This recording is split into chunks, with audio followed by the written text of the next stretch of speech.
Hi guys, welcome to Richard Cabile YouTube channel, and to this video I will teach you how to delete the photo or picture in your Instagram account.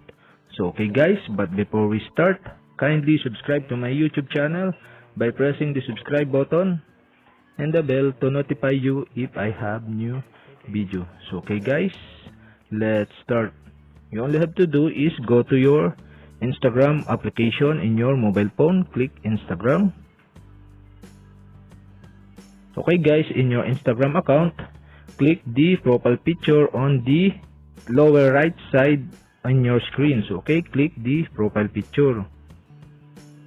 Okay guys, in your profile picture you can see the video and photo you upload. So okay, but in this tutorial I will teach you how to delete the photo in your Instagram account. So okay guys, I select the photo I want to download. So okay, I select this one.